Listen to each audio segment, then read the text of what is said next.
Depending upon when you're listening to this, it's either just about to become a new year or you're already into a new year and a new decade. And with the marvels of technology, I've pre-recorded this show because Pam and I are going to be taking a 6-week break. But over January, rather than 2 episodes of the Michael Yardney podcast each week, we're going to deliver you 3 episodes, a mixture of new episodes and a summer series. Today's one of the new episodes where I want to discuss 12 things that are going to change in property over the next decade and 10 things that are not. It's one of a couple of episodes that we're going to be discussing the changes in the new decade. Shortly, I'm going to be presenting you another one where I have a chat with Dr. Andrew Wilson. And what we're going to talk about is very, very different to what I'm going to discuss today with Brett Warren. Now, this is the end of my, 5th decade of investing in property, and being able to look back and see what's gone on gives me great perspective to give you some ideas of what's likely to be ahead. I've done a lot of research for this, so I bet you're going to get some benefit from today's show, whether you're interested in property as an investor or a home buyer. There's lots to discuss, so welcome to today's episode of the Michael Yardney podcast.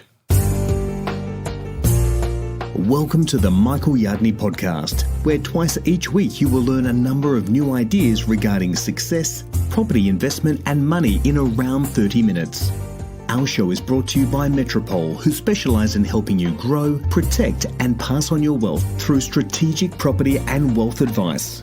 Now here's your host, Michael Yardney, Australia's most trusted property commentator who has once again been voted Australia's leading property investment advisor. That's the 5th time he's won a similar award in the last 7 years.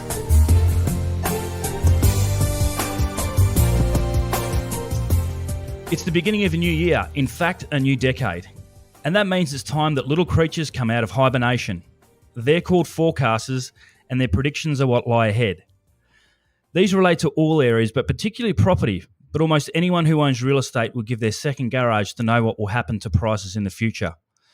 So to find out more, let's have a chat to Michael Yardney about what he sees happening ahead. Hi, Michael.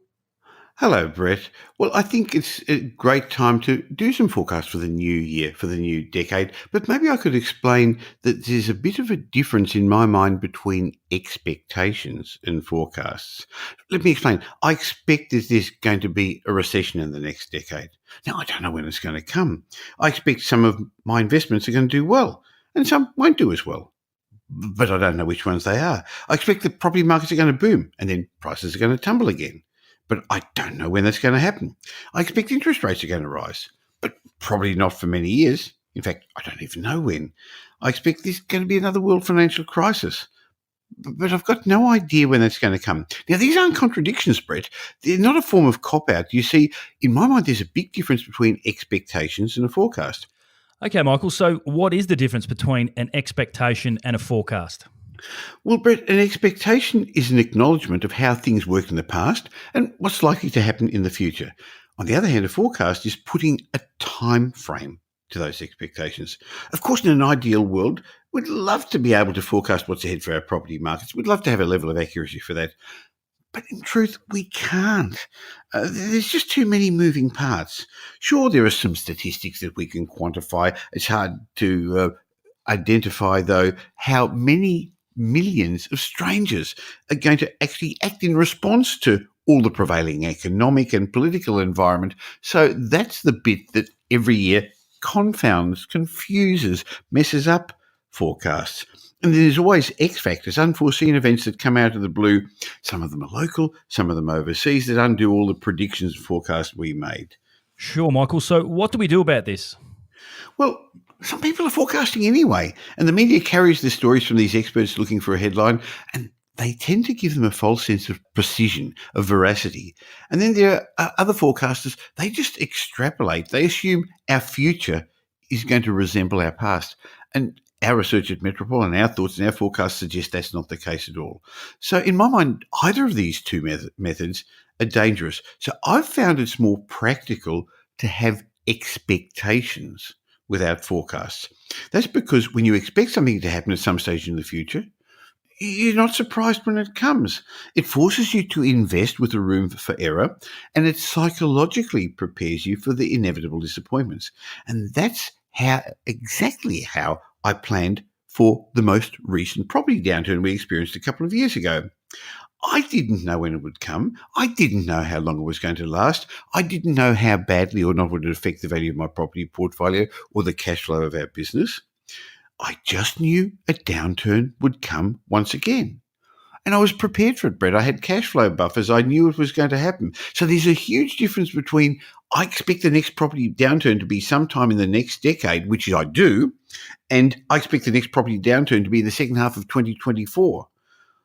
One of the big differences, of course, is how I invest. If I expect another property boom followed by another property bust, I'm not surprised when they come. But since I don't know when they're going to come, I don't focus my property investing trying to time the property cycle. Because trying to time the property cycle is one of the reasons many property investors fail. On the other hand, strategic investors that you and I counsel, they maximize their profit during the booms. They minimize their downside during the bust because they invest in the right sort of assets, the sort of assets that are always going to outperform, rather than looking for the next hotspot, rather than looking for the type of property strategy that works now, rather than one that's always worked in the long term. And they own the right sort of assets, investment grade assets, properties in the inner and middle ring suburbs of our big three capital cities, the type of property that's going to continue growing over time without those wild fluctuations in property values that occur to some properties during the property cycle. Sure. So what's ahead for property, Michael? Well, having said that, I agree with you. Most people do want to know what's ahead. So I'm going to suggest that there's some things that are going to remain the same, and there's going to be other things that are going to change. In my mind, this next decade will be very, very different to the last decade, but clearly some things will remain the same. And I think one of the big things that's going to remain the same is our population is going to keep growing. Both sides of Parliament have decided, both sides of government know that we need a big Australia. We need to make our economy grow in the environment that we're currently in, which is low inflation and low wages growth environment. We actually have to keep increasing our population, and we've got to become more productive. And that's why the government is going to keep allowing a large percentage of immigrants to come to Australia, adding around all up 400,000 people a year. Net immigration is going to account for probably half of this as we keep importing skilled migrants. And I believe it's going to continue still being from Southeast Asia, and they're going to replace a lot of the retiring baby boomers in our workforce. Yeah, that's right, Michael. And look, I've seen predictions of Australia's population growth, hitting 30 million by 2030, and that's almost up over 20% from 2017. And as we always understand and we always follow the trends, the concentration is really going to come through Melbourne, Sydney, and parts of Brisbane. Despite the government trying to increase population growth and things in our regional centres, these migrants are probably heading for the cities and heading for where the jobs are. They are. And so there is going to be a trend of people moving out of regional Australia. The young folk from regional Australia don't stay there. And even if there are visas that force people to live for 2, 3, 4 years in regional Australia, they're going to move to the capital cities afterwards. So if we're talking about the trends that are going to stay the same, one of the big drivers of capital growth of our property markets is going to be the population growth, creating demand. I think another driver is going to be the wealth of the nation, which is going to continue on. But the big population growth is also going to create some issues. Congestion on the road is one of them. Now, I know that you're based in Brisbane, and years ago, your government was very smart and built a lot of tunnels and infrastructure in advance.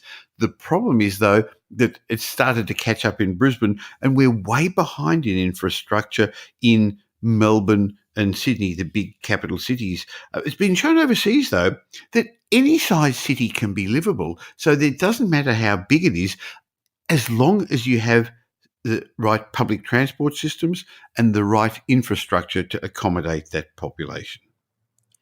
Look, absolutely, and Brisbane's embarking on another round of infrastructure and public transport in our capital city as well. So, absolutely.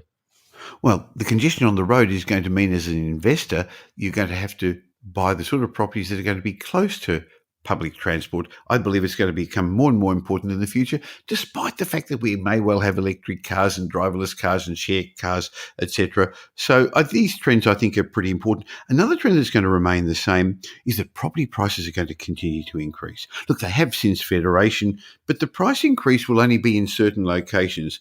I believe because of some of the trends I want to talk about in a couple of minutes about how our wages are going to grow, how our demographics are going to change, that the rich are going to keep getting richer, as is happening all over the world, and they're going to keep wanting to live in the prime locations, close to public transport, close to the inner city, and the poor are going to live further and further out because, bottom line, the rich don't like to commute. Absolutely. We see that a lot, Michael. And what are some other trends that are going to continue and with this demand and this increase with population?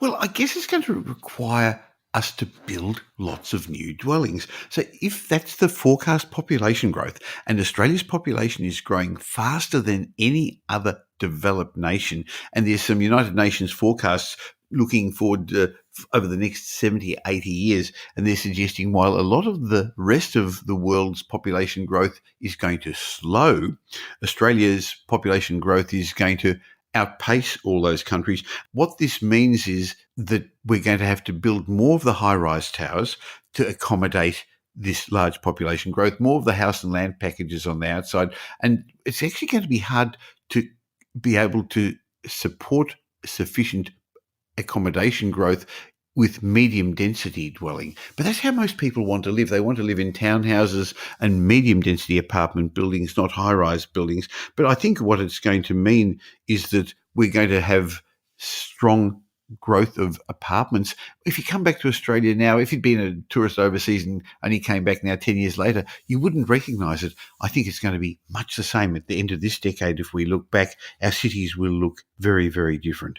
And that's going to mean that the construction cycle is going to go up and down like it always has. These long, long lags as you build these big high-rise towers or these new estates. You've actually got to get planning approval, you've got to get pre-sales, you've got to build them over a long period of time. So the ups and downs of supply and demand are going to continue. It means that the property cycle and economic cycle is going to continue as well. The long-term uptrend of the property cycle is going to be driven by the demand for owner-occupied accommodation. It's going to be underpinned by that. But the cyclical ups and downs are going to be more driven by investors, by fear of missing out, by fear and greed.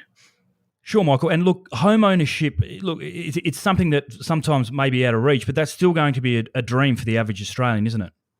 Well, I think that's right. We're going to keep aspiring to home ownership, and that's going to underpin our property markets. Now, as I said, more of us are going to move to medium and high density living, apartments and townhouses. The dream of owning the quarter-acre blocks probably gone. And as I said, younger generations are going to leave regional Australia, move to the big smoke.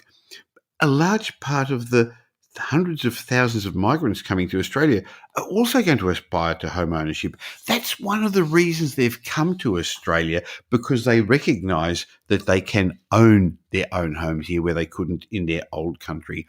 So that's very different culturally to a lot of other countries. Another thing that isn't going to change. Now, the percentage of homeowners probably will change. We will have more tenants as time goes on just because of what's happening. But I believe homeowners are going to remain the underpinning factor of property markets. But another thing that in my mind is not going to change is that ordinary Australians are going to continue to try and secure their financial future through property investment.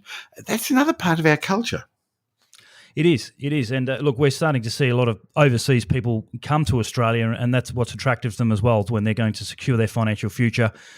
I'm guessing also, Michael, that we'll have the property pessimists out there as well. Maybe the Harry Dents might do another round of seminars, and obviously we're starting to see the spruikers and the get-rich-quick merchants pop up as well. You're right, Brett. I think that's something that is not going to change over the next cycle. And there's a reason why. It's human psychology. So there will still be people wanting to get rich through property quickly.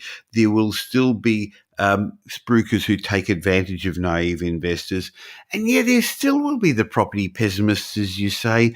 They're still going to have a huge following. And I've been investing in property for 40 years and seen them around, but I've had, I guess, a very high public profile for 20 years in property. I remember in the early days of the internet forum, people were saying the market's going to crash. They've always been there. I guess they're hardwired for that. The trouble is they're going to spoil it for a lot of ordinary Australians who are aspiring to own their homes or buy investment properties to secure their future.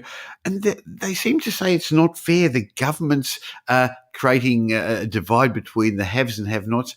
I think one of the things that won't change in Australia is that anyone who wants to become financially free and is prepared to get a job and work hard and delay gratification and save and invest is going to be able to have financial freedom in Australia, Brett.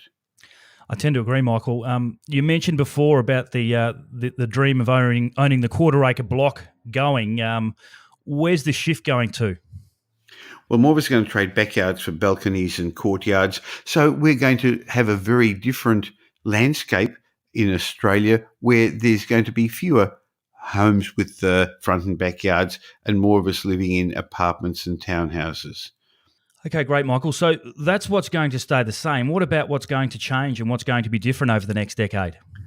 Well, I think one of the big differences is going to be we're going to have a long period of low interest rates and we're going to have a low inflationary environment for much of the next decade. Now, I said right at the beginning, expectations rather than forecasts. So I don't know when that's going to stop, but I do know it's going to mean we can't have the same level of capital growth as we had in the past. When I first started investing, inflation was usually double digit, was often around 10%. And so that's what my interest rates were as well. I was really happy when my home loan rate was less than, well, it had a 9 in front of it, not a 10 in front of it. And also, I needed to get higher capital growth in my properties just to keep pace with inflation. But today, if inflation is 1 or 2% or even 3%, if for real growth, which is what you want, growth above inflation, you don't need double-digit capital growth. So we're going to be in a very different economic environment. And in line with the low inflationary environment, I think most Australians are going to experience limited wage growth over the next years, and this is going to impact on their ability to buy property. If you look back over the last couple of decades, interest rates have dropped. In fact, only go back one decade to the time of the global financial crisis. Interest rates then, Brett, were 10%. Most people forgot that. Now they're closer to 3%, which means that most investors, most homeowners could actually pay a lot more for their property even with the same income, because all of a sudden the affordability, the serviceability was easier because interest rates had dropped. But I think moving forward, this impetus is now gone. Interest rates can't fall much more. So that means that in general, we can't have as big a growth in property values as we did the last decade. Well, that's right, Michael. And look, from what we've seen over the past 10 years, there's actually been very little change in household income. And with inflation so low, I probably don't see that changing. But then you look at the other end of the scale, and it's actually the wealthy that are starting to increase with their incomes continuing to rise. Tell me a little bit about that. Well, the rich are getting richer, and that's because they own assets. So even though their incomes haven't gone up, their assets have increased in value. It's either their superannuation or their home or their property investments. So the top 10% of wealthier households have ended up increasing their wealth considerably. The middle class have actually, not that we have a real middle class in Australia, but the average Australian has actually dropped a little bit in value. So over the last decade also, nearly all households have taken on more debt. But if you look forward, Brett, I think that there's certain demographics who are going to have higher wages growth. They're going to have their wage growth higher than average because they're going to be having multiple streams of income. They may have investments, they may have shares, they may run businesses, they may be in the sort of jobs where they get commissions. And on that basis, those people are going to be able to afford more, to pay more for their properties. So it means that the rich are going to keep getting richer by owning the right sort of properties and living in the areas where the assets are going to grow more. I think that's a really important point, Michael. Understanding the demographics and the different demographics for where you're going to invest. Because if you're investing where wages aren't rising, employment isn't increasing, you're really going to struggle. So you really need to get those properties right moving forward. Yes, you do. Another change I believe is going to happen over the next decade is lower levels of home ownership in Australia. Now, If you go back to the Second World War, home ownership was about 50%. And then the government at the time, the Menzies government, introduced a couple of incentives to increase home ownership, which got to around 70% a decade or two ago, and it's slowly been dropping. Now, we've got a higher rate of home ownership than almost everywhere in the world. Now it's hard for first home buyers to get into the market, but even in different age brackets, the census is showing that people in their 40s and 50s have got a slightly lower level of home ownership than was before. Now, there's a whole social argument about this, Brett. It's not the point of today's discussion, but what I'm suggesting is moving forward, it's likely that more Australians are going to opt to rent. The younger ones are doing that because they don't want to be tied down with a 30-year mortgage when they're not sure where they're going to live, where they're going to work, how they're going to live in the future. So it's a combination of affordability and I think also changing lifestyle trends. Sure, Michael. And with that changing, what will future property cycles look like? Well, I think the property cycle will be flatter because of some of these factors we mentioned above. There's still going to be property cycles, but the lows won't be as low and the highs won't be as high, which actually means it's going to be an easier time to invest and people probably aren't going to try and time things as much. So there's going to be the long-term trend underpinned by home ownership, but every big property boom I've come across has been led by investors who have the fear and greed, the fear of missing out, and the greed of wanting to do what other people have done. And there's nothing wrong with that. They're normal human emotions. They've driven property markets up to go a little bit higher than they should. So the cycle will continue because of human nature. Michael, I remember sitting in your seminar 5 or 10 years ago and we were talking about household size decreasing and getting less. We're reaching a point now where that's changing though, aren't we? Yes, you're right. So I remember years ago, you're 100% right, Brett, saying that and I've forgotten what the year was, that there'll actually be more 1 and 2 person households than the average old-fashioned Australian family with a mum and dad and 2 kids. But there's a couple of interesting trends. So when we're asking what's going to be different, and it's important as an investor to understand the demographic trends, household size is actually increasing according to the latest census, and it's a combination of things. First of all, there's more people living in blended households. So it's not just that they're marrying and bringing more kids in, but there's actually multi-generations now, partly because of affordability. It means that teenagers are staying a little bit longer, or they're staying into their 20s and 30s, and people are bringing their grandparents into the household as well. And it also is a factor of a lot of the migrants who are coming in who tend to live again in blended generations in the same house. But there's another extreme. At the other side, there are more people living alone or as a couple. So on the one hand, there's more people in big households, but the mum and dad and 2.5 kids household has sort of disappeared. And then there's an increase of the number of 1 and 2 people households, more people living over 60, more people who are now unfortunately outliving their spouses, particularly women over 60. So it is important to understand the new demographic mix and for developers to build the right sort of accommodation and for investors to own the right sort of properties that are going to outperform the markets. Yeah, some big challenges to get that right. One thing I think we can all agree on that technology is really changing and that'll continue to drive forward into the future. I know we've spoken before about looking really 30-40% of the jobs now as we know it may start to disappear in the next decade as well. Can you tell us a little bit more about that?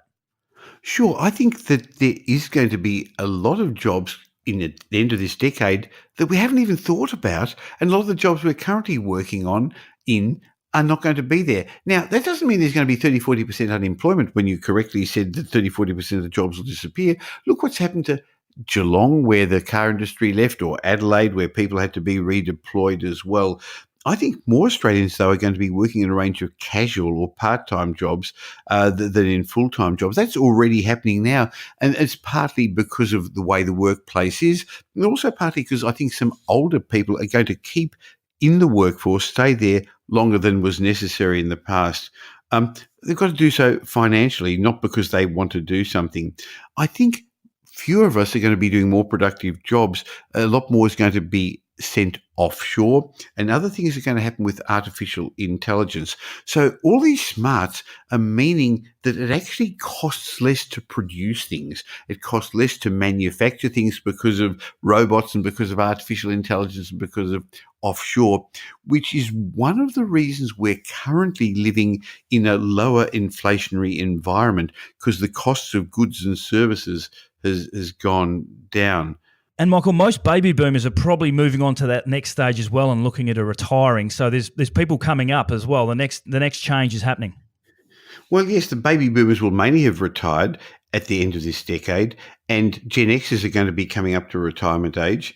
But the promoted image of a retired Australian couple, those images you see on the ads, walking hand in hand along the beach at dawn or at dusk, that's actually not really what's going to happen. I think a lot of Australians are going to struggle financially in retirement. Most of the younger generations don't recognise that the superannuation system didn't come in when the baby boomers were young. It only came in the 90s. So most baby boomers are not going to have enough in their retirement nest egg to live on. And unfortunately, the pension system isn't going to help them either. So it's going to be an interesting time for a lot of retirees. I guess a lesson that younger generations should learn is you can't count on the government to look after you as you get older. You've got to do something yourself.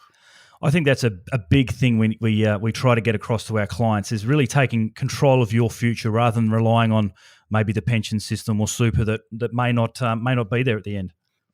That's right. As we look at a couple of other changes that are likely to happen over the next decade, I think China is going to become more powerful.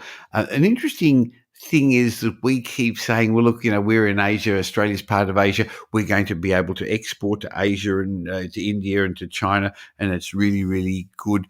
They actually forget that, yes, we're close to China, but in fact, China, where it's located, is actually just as close to Europe and other countries as well. We're further away, but China's in the centre of that circle. So it doesn't have to rely on Australia. We can't just take it for granted that that's going to happen with China and India. So there's going to be some interesting political tensions over the next decade as China becomes a powerful economic force. Not even talking about military force. I've got no idea where that's heading. Another trend could well be we're going to become a cashless society. It looks like, I don't carry cash anymore. Do you? I don't have enough cash to carry around, Michael, so no. Okay. So there's going to be certain trends there. And there's going to be a whole lot of new technology we hadn't even dreamed of. It's only been just over 10 years that the iPhone came out in 2008. And look at now how smartphones are such an important part of our life. So some things will change. Some things will remain the same. And Brett, I believe one of the things that's going to remain the same is that for those of us living in Australia who are listening to this podcast, are going to be living in the best place in the world, and probably when we look back at the best time in history to be alive, Brett. I think you're right, Michael. I think it's going to be a really positive decade. The last decade has been positive as well. There's been ups and downs and some of the things we talked about, and no doubt that'll play out again in the future. But I certainly think we're very lucky to be living where we are, and I'm really looking forward to the next decade. Well, we've been together for over a decade, so it'll be really interesting when in 10 years' time, in 2030, we have a chat on the Michael Yardney podcast and talk about the decade that's been. Thanks for your time today, Brett. Thanks, Michael. Thanks again. It'll be interesting to look back and see how many of the predictions I made in today's show are going to come to fruition. Now, remember, in a couple of days' time, you're going to be getting another episode. It'll be similar, but quite different when I chat with Dr. Andrew Wilson about what's ahead over the next decade. So watch out for that one. And remember, 3 times a week over the January summer series, we're going to be bringing you a mixture of new and some of the best episodes of the Michael Yardney podcast. And if you've got some benefit from today, if you know somebody who's interested in getting in property, if you know somebody who's going to take advantage of the property market over the next year or two, why not tell them about the show? Why don't you let them know, just like I'm trying to educate more people to become financially fluent, I'd like you to help me as well. And if you want to tell the world about it, why not leave a review on iTunes or Stitcher or wherever you listen to the show? And if I read it out, I'm going to gift you one of my books. All you got to do is email me, michael@metropole.com.au, and tell me it was your name that I read out. Like today's mhoops83, who left a review on Apple Podcasts saying, "Brilliant material. I've been on a journey of self-improvement and professional development over the past couple of years, and I've been going down a rabbit hole. I discovered Jim Rohn. As an Aussie listening to Jim Rohn, his work is even more reassuring when I discover that Michael's practicing what Jim Rohn's preached." So thank you for leaving some nice words about my podcast. He actually said a few more things, but the bottom line is the message is out there for everybody to make this new year, this new decade, a decade of opportunity. And I look forward to being part of it with you. Regularly, you'll be able to get my podcasts daily. The property update newsletter, that's going to still come out daily over the summer period, and in between there'll be videos, and you can catch up with me on social media as well, Facebook, LinkedIn, Twitter. Just look for Michael Yardney. I'd love to be part of your wealth creation journey. In the meantime, have a great week. Make it a great week. Thanks for listening to this episode of the Michael Yardney podcast, which was brought to you by Metropole, who help their clients grow, protect, and pass on their wealth through strategic property and wealth advice. If you like what you heard and don't already subscribe, you'll find us on iTunes or on your favourite Android app as the Michael Yardney podcast. Watch out for our next show, which comes to you twice a week, and you'll learn some new ideas about property investment, success, and money in around 30 minutes. To get more of Michael's thoughts, go across to www.propertyupdate.com.au and sign up for his daily morning briefing, and you'll hear from not only Michael but a group of leading property success and money experts. And just a reminder that the information you heard in this show today is general educational advice and not specific investment advice, as we don't know your personal circumstances. If you're looking for specific advice, why not ask the team at Metropole to help you?